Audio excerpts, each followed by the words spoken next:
Chapter 2. My Mother's Death and the Mystic Amulet. My mother's greatest desire was the marriage of my elder brother. When I behold the face of a nunna's wife, I shall find heaven on this earth. I frequently heard Mother express in these words her strong Indian sentiment for family continuity. I was about 11 years old at the time of Ananta's betrothal. Mother was in Calcutta, joyously supervising the wedding preparations. Father and I alone remained at our home in Bareilly in northern India, whence Father had been transferred after 2 years at Lahore. I had previously witnessed the splendor of nuptial rites for my 2 elder sisters, Roma and Uma. But for Ananta, as the eldest son, plans were truly elaborate. Mother was welcoming numerous relatives, daily arriving in Calcutta from distant homes. She lodged them comfortably in a large, newly acquired house at 50 Amherst Street. Everything was in readiness. The banquet delicacies, the gay throne on which brother was to be carried to the home of the bride-to-be, the rows of colorful lights, the mammoth cardboard elephants and camels, the English, Scottish, and Indian orchestras, the professional entertainers, the priests for the ancient rituals. Father and I, in gala spirits, were planning to join the family in time for the ceremony.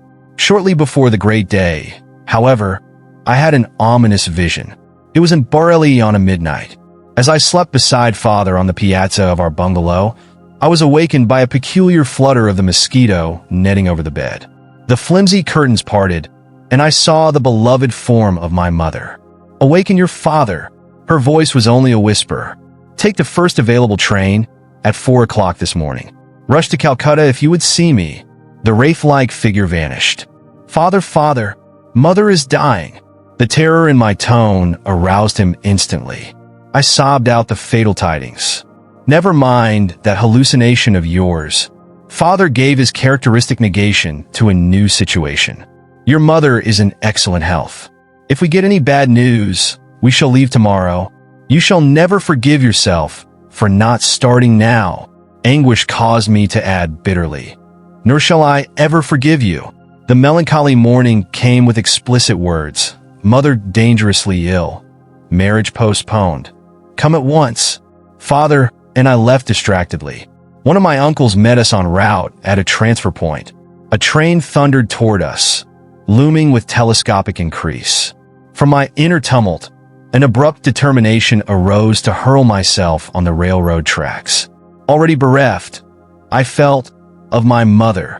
I could not endure a world suddenly barren to the bone.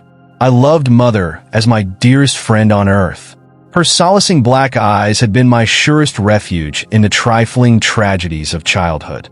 "Does she yet live?" I stopped for one last question to my uncle. "Of course she is alive." He was not slow to interpret the desperation in my face. But I scarcely believed him. When we reached our Calcutta home, it was only to confront the stunning mystery of death. I collapsed into an almost lifeless state. Years passed before any reconciliation entered my heart. Storming the very gates of heaven, my cries at last summoned the Divine Mother. Her words brought final healing to my suppurating wounds. "It is I who have watched over thee, life after life, in the tenderness of many mothers.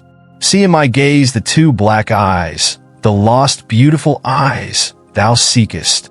Father and I returned to Bareilly soon after the crematory rites for the well-beloved.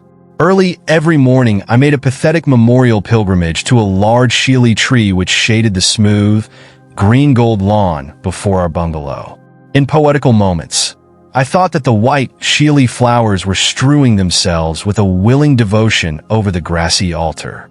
Mingling tears with the dew, I often observed a strange, otherworldly light emerging from the dawn. Intense pangs of longing for God assailed me. I felt powerfully drawn to the Himalayas.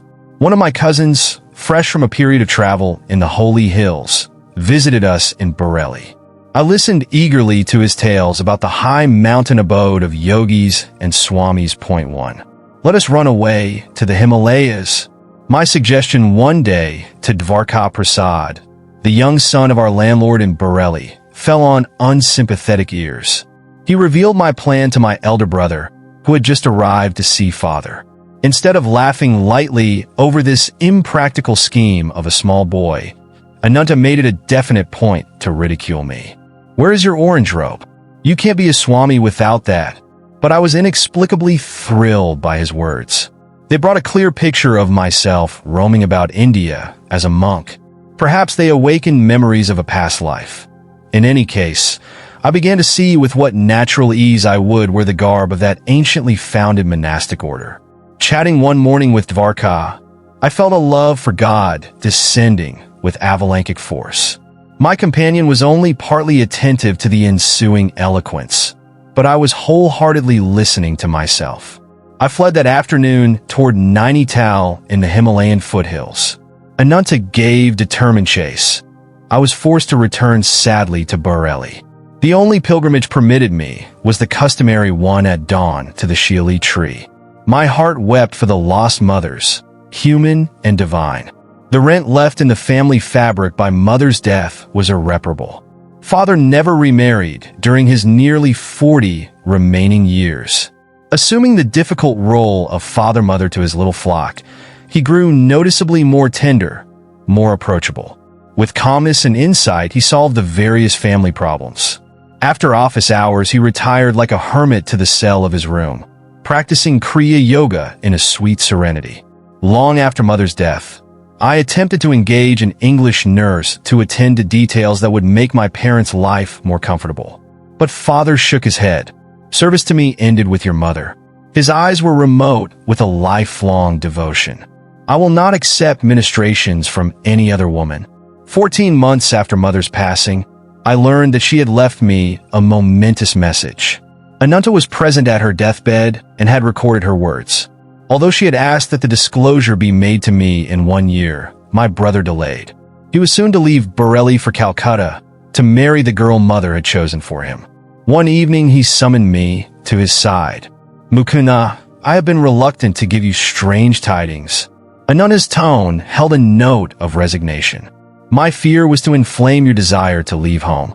But in any case, you are bristling with divine ardor. When I captured you recently on your way to the Himalayas, I came to a definite resolve. I must not further postpone the fulfillment of my solemn promise." My brother handed me a small box and delivered mother's message. "Let these words be my final blessing, my beloved son Mukund." Mother had said, "The hour is here when I must relate a number of phenomenal events following your birth. I first knew your destined path when you were but a babe in my arms. I carried you then to the home of my guru in Benares.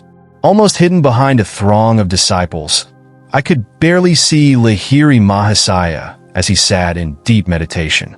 While I patted you, I was praying that the great guru take notice and bestow a blessing. As my silent devotional demand grew in intensity, he opened his eyes and beckoned me to approach. The others made a way for me. I bowed at the sacred feet.